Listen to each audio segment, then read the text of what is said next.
More than 10,000 flowers and 6 million seeds in each plant. I need to see it in bloom. And I want seeds. What for? To grow 40-foot high Puya Rayamunde at Westwood Lake. You think you'll be that lucky, I asked. It's my middle name, he said. Your middle name is Beware, I said. Where else should we go? From the Altiplano to the Amazon to the Andes, he said. I'll take you around Cusco and the Sacred Valley, but we'll need guides to go down the Amazon and for the Santa Cruz trek over the Cordillera Blanca. You know anyone, I asked? The Andes trek should be no big deal. We can find one in Juarez, he said. The Amazon may be trickier. He rolled trickier around his tongue. You have someone in mind, I said, knowing that he had someone in mind. Papa handed me a book. Read this, he said, and then call me. It was a paperback by someone called Tahir Shah with a cover that showed an ancient llama wool textile from coastal Peru in the form of a winged figure adorned with human trophy heads. I read it that night, all night, even though I was working the next day. Papa had apparently selected our guide.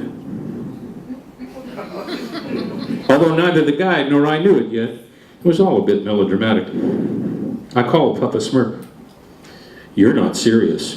It wasn't so much of a question as an order, but it was all far too late for that. The rest, as they say, was profoundly consequential. So I'll give you a spoiler, because you've sat so long. That's the Puya Rayamunde, and that's the Jagus hummingbird. And that's November, and they only bloom in May. So we did very well, or they did very well. All right, last one of this Amazonian thing. We were down the Amazon. We were 5 rivers down the Amazon. And it got dark. I retreated into a field test of the head-to-toe bug suit armor that I had modeled at Papa's 50th birthday party. They bit clean through it. I saturated it and myself in so much pure DEET, my skin burned. They bit through that as well. Only the bottle of rum that Papa was slowly strangling under the caiman skulls would provide any relief. Internal medicine, he asked. In the sudden fall of night, small openings in the jungle canopy mixed the stars with the moving fireflies in a fantastic, phantasmagorical cosmic dance of light, like before the skies became ruled by the mathematics that had kicked the gods out of the velvet void of space. Gee, that's pretty good. I thought that our dinner of catfish and rice would end that day, but Richard, after a few beers and a couple of fatties, was determined to give us our money's worth. Night cruise, he shouted. We don't do tourismo, we do terrorismo. No sooner had he pointed to a pecky dugout long-tail motor launch on the mud bank than he was in it and had the outboard started even before Papa and I had jumped in. I counted my fingers and toes. Let me see.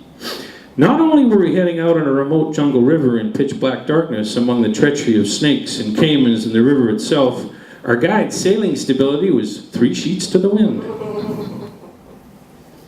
Once again, however, Richard was in his element. He handed over 2 flashlights to strafe the shoreline and the steep black walls of the jungle and told us to tell him when we saw any pairs of glowing, golden eyes. Papa quickly flushed a 3-foot baby spectacled caiman, and Richard dove out of the front of the boat to catch it. He showed us how to bite down ever so gently on its muzzle to make its tail swing. After we released him, Papa spotted a bigger one, but Richard missed him in the leap. After that, Papa and I quietly stopped detecting caiman eyes because Richard would try and tackle all of them, regardless of size, and the damage an angry 6-foot crocodilian could inflict inside our flimsy, narrow dugout would be the end of us all. Fortunately, every 2.5 square kilometers of Amazonian forest is home to 23,000 distinct life forms, and we slowly worked our way through all the others without him detecting our newly found selectivity. But our secret decision to concentrate on birds didn't quite bring the more specific results we were seeking. Jumping towards a Pee, pee, pee. In the shadows, Richard grabbed a rare 2-foot-long boat-billed heron, transfixed in our lights. The heron grabbed him back, firmly on his own beak. Blood gushed forth. Neither flinched. When Richard finally loosened the grip, he handed me the boat bill, still loudly clacking his cartilage. "Here, Tic-Tac," he said. "Let him go." "You let him go," I said. Richard shut off the engine and lights, allowing us to drift back into the mainstream belly of the Amazon tributary.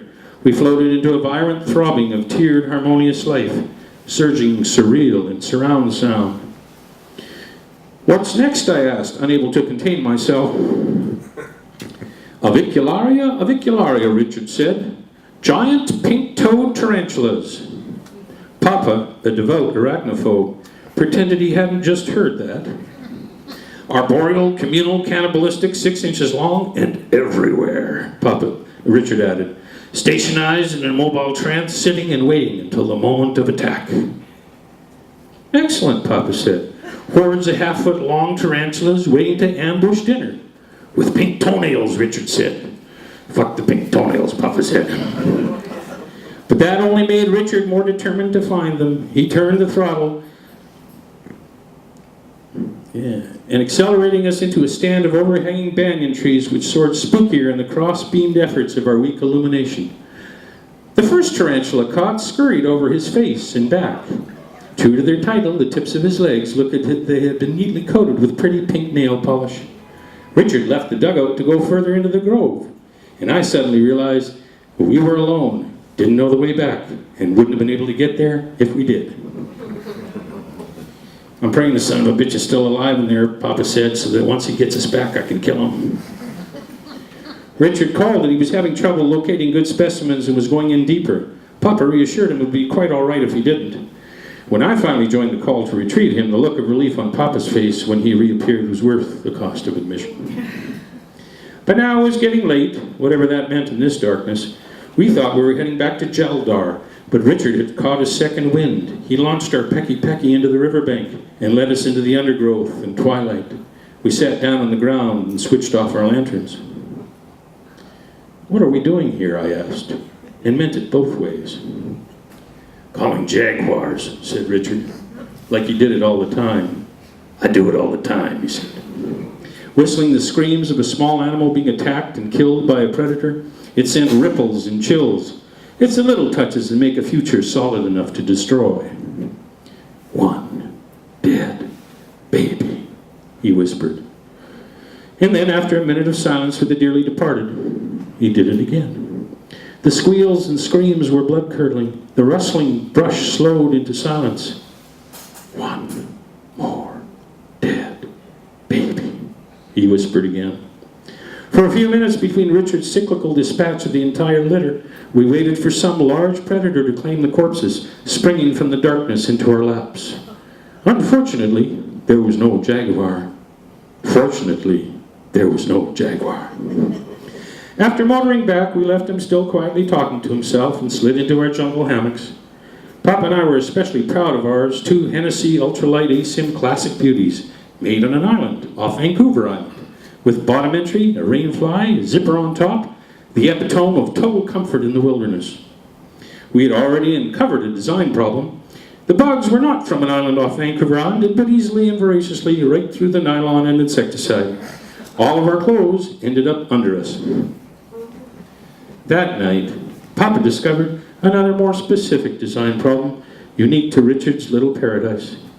It turns out that, in the stiff competition for resources in the Amazon rainforest, mustached tamarin mothers kill offspring infants that have poor prospects for survival and consume their brains. Whoever the gremlin's mother was must have consumed his without killing him, because halfway through the night, he came back down out of the canopy, unzipped Papa's Hennessy Ultralight ASIM Classic Jungle Beauty, and defecated on his chest. And then it rained.